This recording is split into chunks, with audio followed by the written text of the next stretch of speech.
Friends, welcome to this conversation that I'm having with Mariaan van Zyl. Mariaan van Zyl is from Switch On to Life, and she's a professional life coach.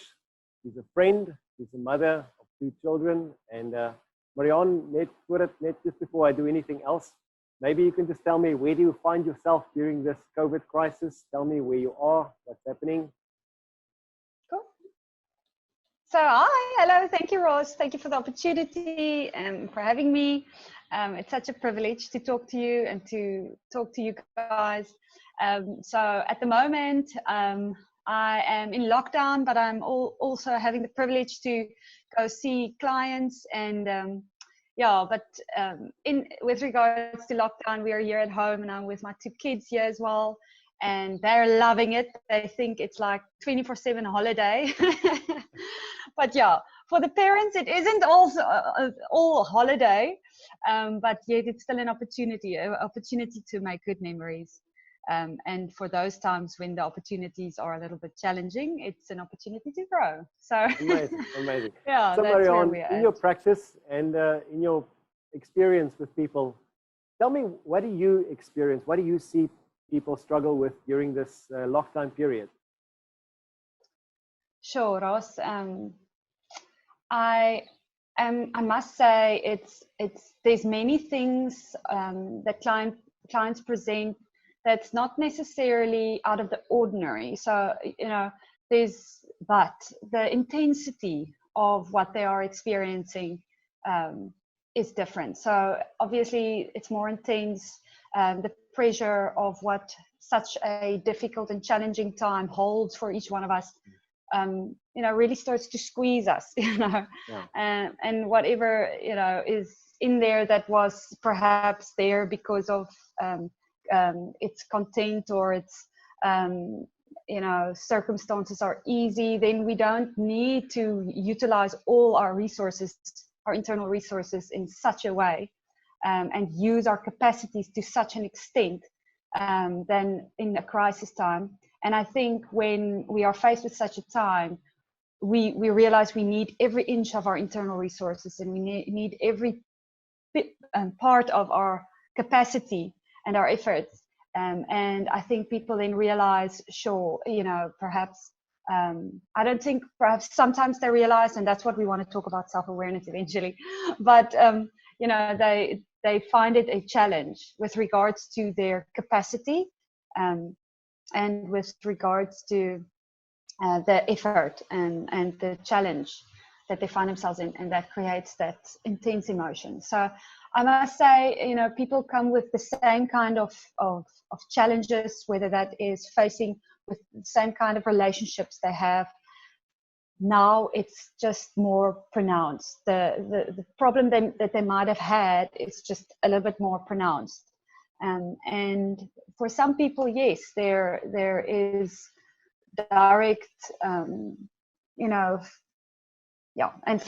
but there are the major emotions that I am experiencing is that people are fearful, that people are anxious, and that makes people feel a little bit out of control of their life and their what's lying ahead. An uncertainty that really rocks the boat for people, and that makes people emotional. Yeah, so the sense of being overwhelmed, being thrown into a situation where I have no control, whether it's just relationally or whether it's economically or in the country. And then Yes. secondly, saying it's intensified because people are locked up in their homes many times, or their work or pressure situations out of control. Mariaan, yes. How do you typically help? If we can sit down and I'm in my home now and you on that side of the screen, so how do you typically help people in this time? What do you present them with? How do you coach them? Cool.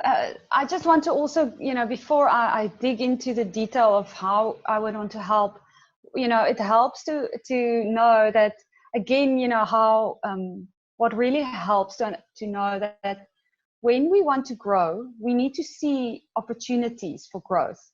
And it's often that people, when they come for coaching or they sign up for a program, they've raised their hand. They're willingly entering into an opportunity to grow. So they're willingly saying, okay, obviously challenges will come. Obviously, I'm going to learn things. I'm going to have to unlearn things. So there's a sense of willingness that they enter an opportunity to grow.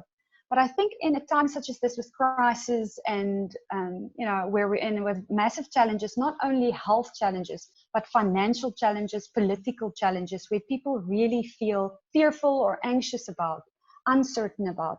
I think there's so many people that is now presented with this situation that they find themselves where they did not sign up to grow. They didn't enter a course to grow. They just wanted to continue their life, okay? But now the thing is, everybody is in this situation. And my encouragement is always to have that mindset, to have the encouragement of everything is an opportunity. So, in the book of James, it speaks of, the trials and problems cause you to grow in your endurance, that capacity that we have that stretches us, trials and problems stretches us. It's an opportunity to make us stretch our capacity and our endurance to run this race, but then let the endurance cause your character to strengthen. And that speaks to me of maturity, of growth.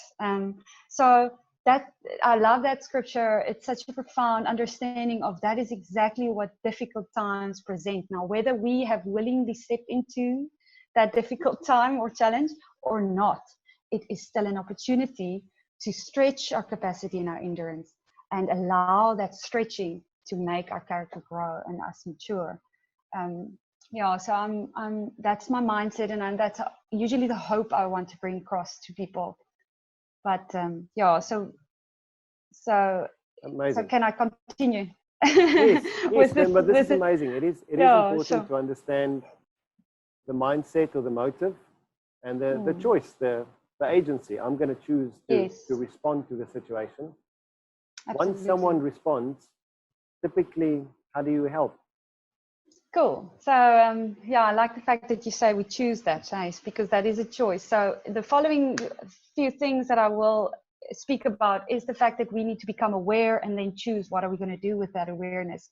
So it really is about, so many, theories and things speak about having that choice, from understanding that there's an internal locus of control, that we can choose what we do with what situations present us. So another big picture concept is that we want to unlearn the things that is not us, so that we are not deceived or drawn into situations and people's behaviors through the fears that those woundedness is causing us to be drawn into, but that we start becoming aware of those wounded things and lies that we need to unlearn, so that we can start seeing ourselves more clearly. Why?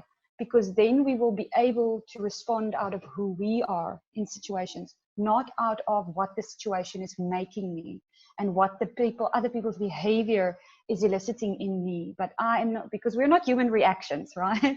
So we are human beings that can choose to respond. So God has given us a will, right?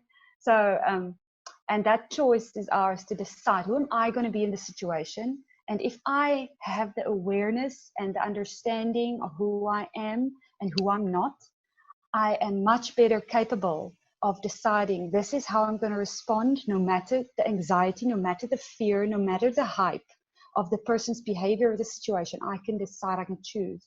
So let me explain, how that's a journey into to move towards that kind of stability in character.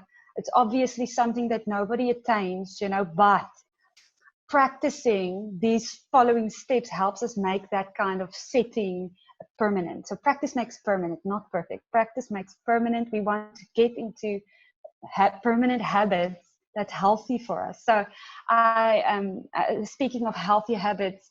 The first thing, so there's 3 overall themes that helps people grow, and the first thing is to address our toxic thinking, and the second one is to be empathic, not only with ourselves. Yes, that starts being empathic with ourselves, but with others, to be able to set boundaries empathically so, that is healthy, and that we can take responsibility for ourselves, and then being able to handle conflict, not only within ourselves, but in others.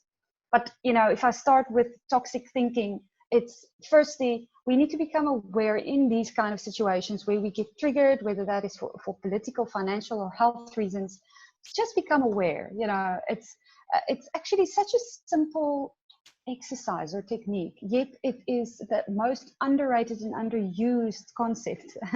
So I think it's sometimes fooled in its simplicity, but it's just take a step back, gain perspective, become aware of what am I feeling right now. You know, in your teaching on Sunday, it speaks so beautifully of even use a chart that you can help yourself identify what am I feeling now, and what about this situation is making me feel this way, because that helps us understand where does this emotion comes from. Because I need to understand that emotions is a beautiful thing that, you know, is there for a reason. It's the reason to motivate and move us into behavior. That is what emotion is for. It's a chemical reaction. It's just a chemical reaction, yet we make decisions within that few seconds of chemical reaction, but it's important because we physically feel our emotions. So it's a very strong, it's one of the most strongest experiences us as, you know, as a person have. So just becoming aware, I'm feeling a sensation, I'm feeling emotion. And I want to encourage you, especially if it's intense and especially if it's frequent, please identify those emotions, because it is almost like a flag. It's telling you, Mariaan, pick up, something is bothering, something is being played over and over and over in your mind. And if you're not going to take hold of it, again, scripture says take captive, but we need to take hold of it and understand what is it that I'm allowing to run. It's a thinking pattern that's being allowed to run. And the scary thing is if we are allowing toxic thinking patterns that goes back to childhood woundedness, where we might have experienced some lack of affirmation and lack of validation perhaps, and that created fear and anxiety experiences in us, where we feel we're not good enough. And whenever there is uncertain and, you know, fearful experiences now in life, even as an adult, we cannot help but have our perspective tainted by those memories, and that influences the intensity of our emotions, because that thinking pattern is still connected to the memory. So it helps for us to make those connections. What about the situation makes me feel so extremely anxious or so extremely upset? To have that conversation with yourself and even with a loved one, I want to encourage you. So because what we allow to run around in our head, we become consumed by. And so the danger or the flag or the danger here is that if it's a toxic thinking that we are allowing, it's undisciplined thinking patterns that just runs around in our mind. And when it runs, it feeds, it becomes stronger, because, you know, the more something happens, the stronger it becomes. You know, the more we do something just with good stuff, the more we jog, the fitter we become. Okay, it's the exact same thing. So, you know, we want to recognize that we need to stop that toxic thinking, and we need to substitute and debate it with what is healthy. And God can help us with what is healthy. Okay, that is a way. That's a big topic as well. Yeah. So, Mariaan, so yes. First step is awareness. To consider the influence of the emotion, to be aware, to name it. Yeah. And yes. But you also, something that you said is important. You said we look at the impact that it has on us. Yeah. The emotional. Absolutely. What measure the impact. Where's it coming from? There we go. Yeah. How severe is it? You looked at the intervals. How frequently is it? And then you also mentioned something of so we identify. We look at the impact and the influence to scale it in a sense. The severity. Yes. How does it influence us? And to take stock. Is this getting worse? Is it getting better? I must respond. I must intervene. There we go. Yeah. Yes, we must do something. Okay. So I want to add to that doing, because this intense of emotions and the thinking patterns that it might link to makes us feel out of control, that we don't have a sense of control. And that intensifies the emotions even further. So what is empowering for us to realize that if I am starting to become aware and understand what am I feeling, where does this come from, and I'm starting to make the connections, and I realize, oh, but I can choose to respond differently to this situation and have an influence in this person's behavior or in this situation and environment. Because remember, emotions are contagious. The moment we start behaving out of an emotion, you know, it rubs off on other people. So if we're choosing out of a healthier, calmer state, we will have calmer emotions following, and we will have that kind of influence. So I want to encourage you, you know, that kind of sense of empowerment. If we can become aware and take ourselves back to what, you know, that this is not a state that is saying that we don't have value, or that I am hopeless, or that I am completely out of control. I still have a choice. We always have a choice. We don't often feel like it, we have, but if we realize we have a choice, we can respond and say and behave in ways that is empowering and calmly, and can have an influence. And yeah, so that's helpful. So that's the toxic thinking area. Yeah, so first of all, toxic thinking, and then you mentioned something about empathy, but you started with empathy with yourself. So tell me about that. Cool. Yeah. So I know everybody knows what is empathy, and often some people wish they had more empathy, or some people wish they got more empathy. Okay. So empathy is a hot topic, and especially in times when things are difficult. Empathy is like the gateway. I love how Brené Brown speaks of empathy. I want to encourage you to listen up about what she says about it. But I love the fact that, say, for instance, we want to get across the river. On the other side of the river is the calm, is the journey we need to walk. The bridge is vulnerability. So we need to face what we need to face. So we need to become aware. What about the situation is making me so upset? You know, it's this deep sense of fear, this deep unsettlement of, you know, am I going to be okay? You know, and that kind of vulnerability, engaging with that kind of vulnerability is like the bridge to the other side. But guess what? The gateway to that, to get onto the bridge of vulnerability, is empathy. Because without empathy, we would just shut, you know, almost to face that. But with empathy allows us to say, it's okay. Can you hear me? I see my connection is unstable. Okay. But you know, empathy is like the gateway, allowing us to cross and to feel that it's okay, that it would be respected, that it would be safe. So yeah, empathy is not sympathy. It's not taking responsibility for other people, but it's coming alongside and telling somebody, validating and acknowledging. So that's a massive thing. It's not saying, oh no, it will, this epidemic is gone, everything would be okay again. No, how do you know? So no, that's not empathy. Okay, so that's silver lining it, and sometimes people feel very discouraged when they hear that kind of help. Empathy is acknowledging, sure, I can see that this is quite upsetting. You know, what is happening for you? Please share with me. And all of a sudden, the person feels validated, accepted, and affirmed in that they may feel what they need to feel to help them, because they have their own answer. The emotion is just so intense and overwhelming at that moment that they need a space where they can allow it to get out, in order for them to get back to sanity, to get back to, you know, rational thinking.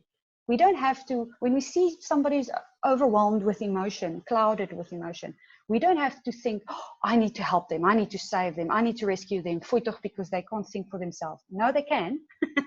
They just need a time, like mist in front of the sun, that just needs to go away again.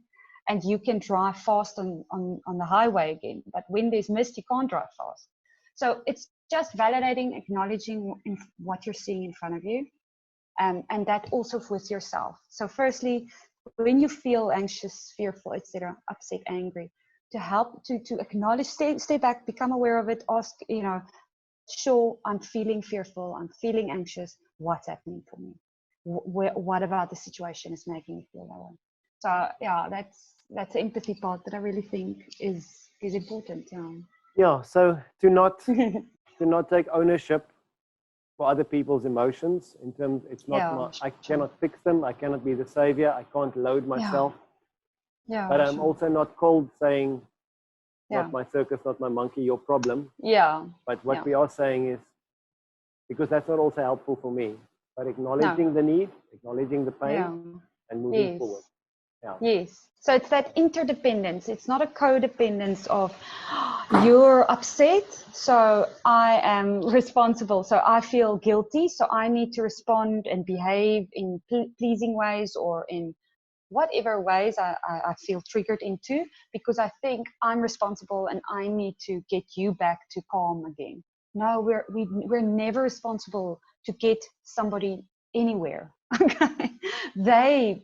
Why? Because if we think of boundaries in a yard-like sense, we all get it that, if you think of it in a house, a yard that we own, that, I am not responsible for my neighbor's grass. She needs to cut it. Okay, she can't be angry at me because she's disappointed in an expectation she had that I, now as her new neighbor, will cut her lawn. Okay, that would be irrational. But so we see that so clearly in the physical, but we don't see that emotionally. Okay, when we come into a relationship, especially new ones and not romantic relationship, every relationship, and because we have a certain expectation, because we have a certain neediness, and we have started to have a certain impression or perspective or perception about a certain person, we thought, perhaps they will meet this need of mine. And we enter that relationship with expectation, and then that person doesn't do it, or doesn't do it fully, or doesn't do it in the way we wanted, or meet that need of safety or validation that we wanted in a certain way, and we're upset. But that now we're being irrational, like I would have been if or my neighbor would have been if she expected me to cut the lawn. So it's this understanding that it's mine to own, but it's not Fort Knox. Okay, it's mine to own, nobody else's. Okay, I've got my yard. If I want roses, I want to plant my roses. I don't have to, just because my yard is a mess now, doesn't mean somebody else can come in, and because they have overgrown a bunch of daisies and come dump a few daisies in my yard and then say, "Yo, see, look, I've helped you." No, you didn't. I wanted roses, not daisies. Okay. so that person might have think they helped, but they didn't. Okay. And sometimes it might feel very disrespectful because you didn't hear me. I wanted roses. Yes, it's going to take time and trouble, but it's self-respect. It's that sense of, look at the beautiful garden I've created. It's that empowerment experience of, I have suffered, I've gone through the trouble of growing this myself and figuring it out. And the same, and that is for allowing, not allowing toxic people and behavior in our life, in our yard, but it's also, we shouldn't be the toxic behavior in people in other people's yard, where we go and enable, where we think we're helping, and when we see somebody struggling, instead of, like with empathy, instead of fixing it for them or telling them what to do, instead come alongside and validate and acknowledge what they're feeling, and then helping them, or not helping, but then validating and acknowledging so that they can move forward and decide what they want to do.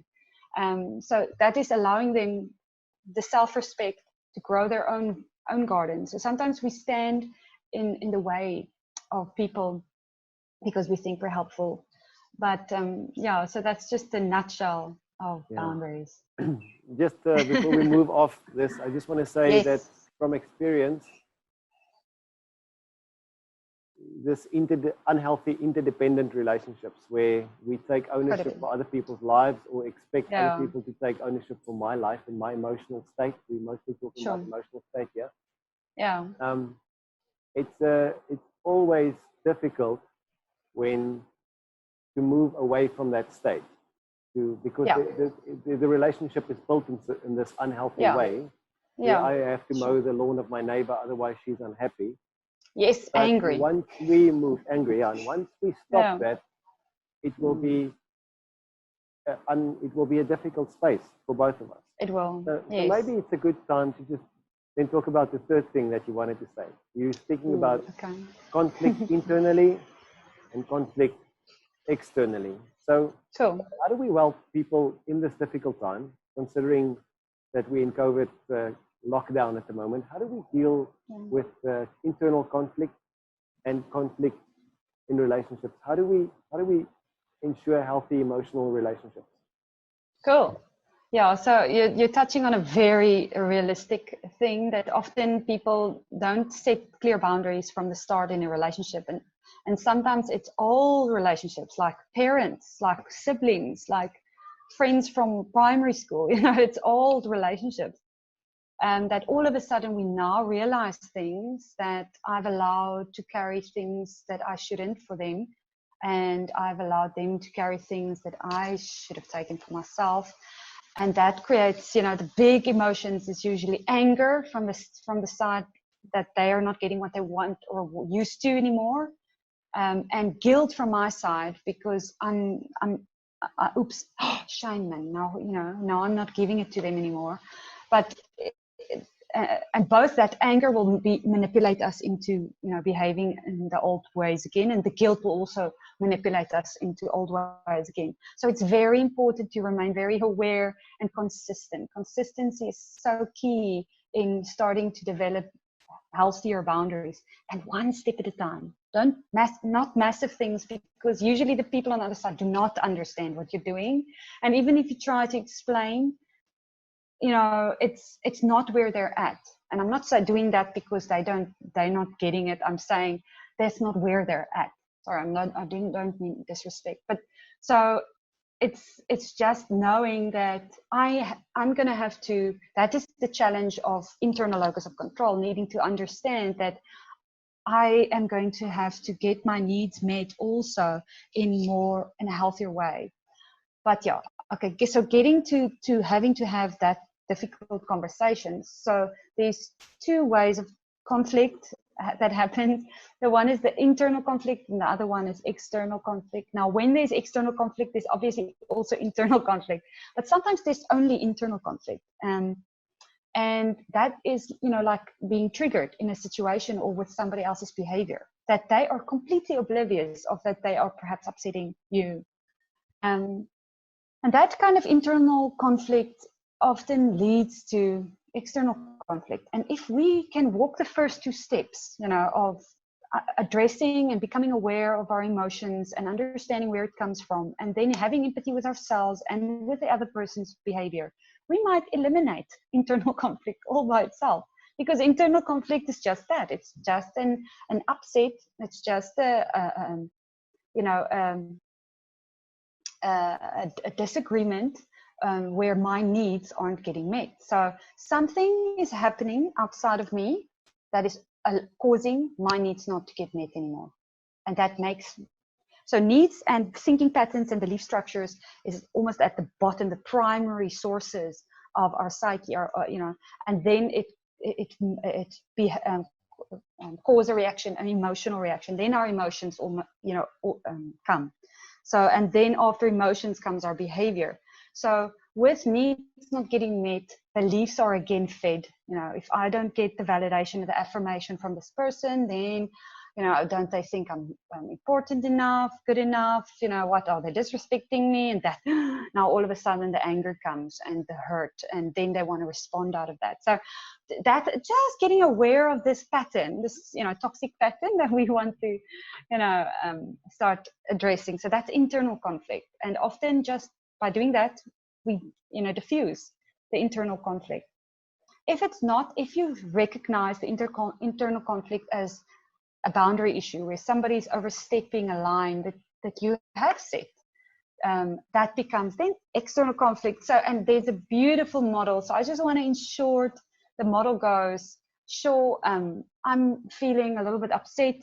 I thought, there was understanding that I want to plant my roses. I see that you like the daisies, and I can respect that. I just don't want the daisies. I really wanted the roses. How do you see it? What's happening for you? And so the daisy person can then say, sure, okay, I didn't know you don't like daisies. it's okay.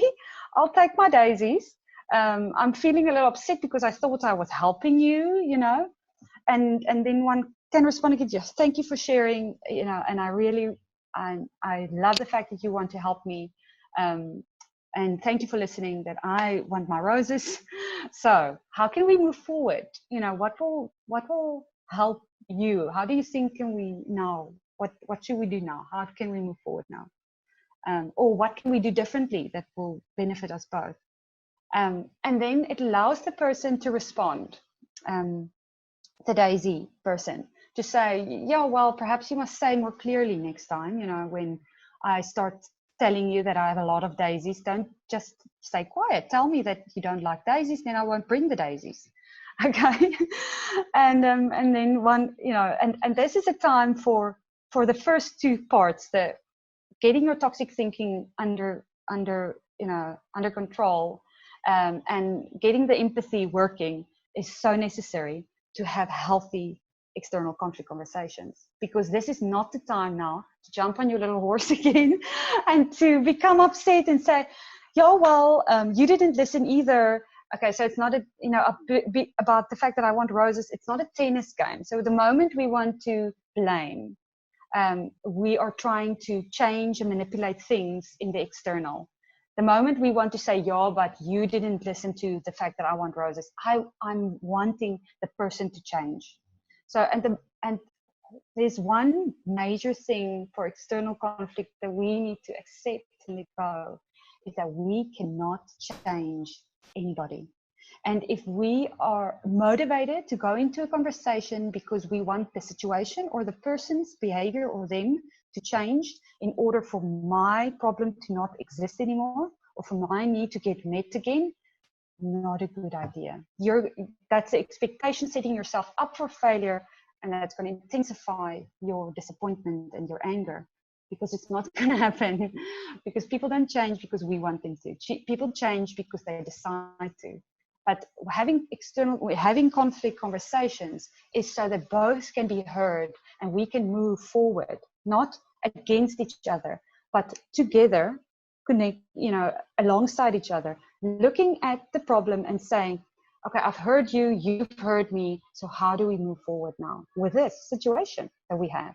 What will be beneficial for both? How do we move forward? That is the aim. That's a healthy way of dealing with conflict. But yeah, that's the bottom line. And often we need to hear that often, because conflict is a triggering experience that makes us feel brain fog and overwhelmed, and because we get triggered and we feel attacked.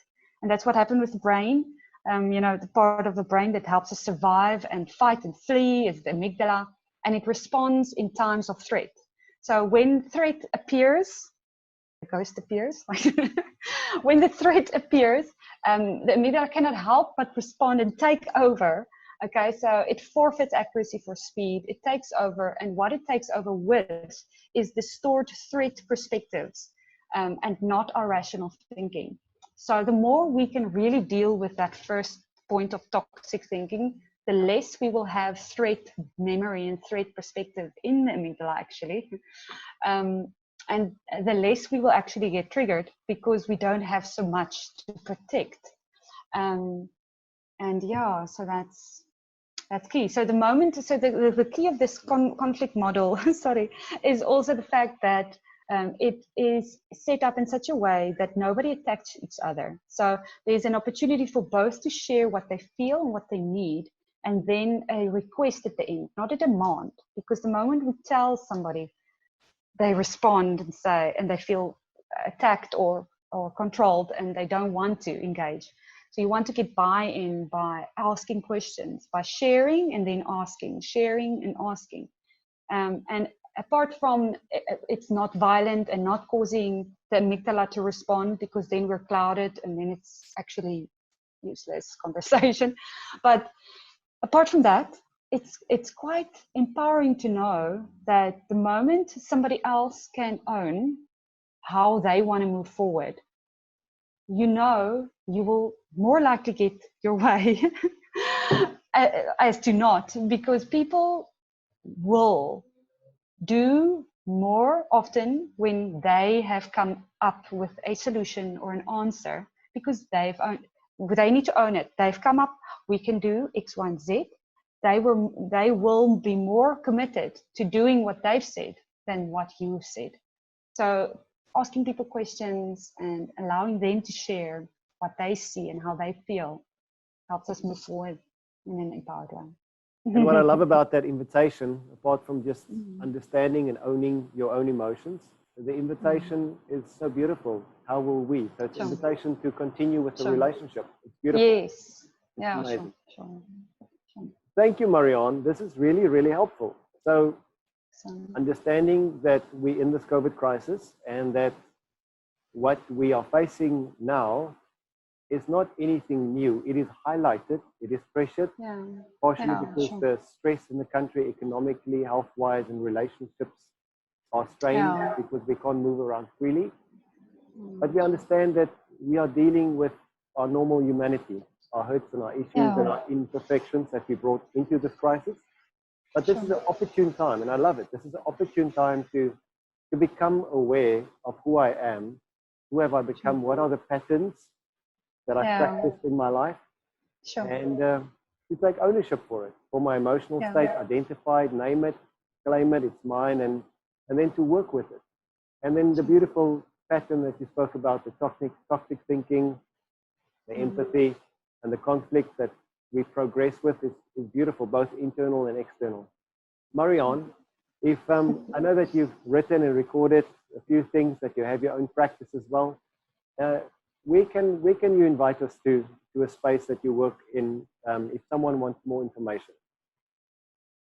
They're welcome to look on Facebook for Switch On to Life, or even Mariaan van Zyl, and through that they will get to Switch On to Life. So on my Facebook page I share many things from people that I respect. So I share a lot of videos and articles and things, and people that I've followed for a very long time, etc. Their opinion that matter and their content that is good. And then also I would suggest YouTube channel of Switch On to Life again. But that's more that's more my content that I share, things like this. Or on the topics that I just shared. There's loads more on the 3 topics that I just shared. So if you're more interested, please go there. You will find it there. And then on all major podcast platforms, Switch On to Life with Mariaan is also just the videos of YouTube that I upload as audio. So if you want to listen without video, that's amazing. Useful. Thank you, Mariaan. Thank you so much.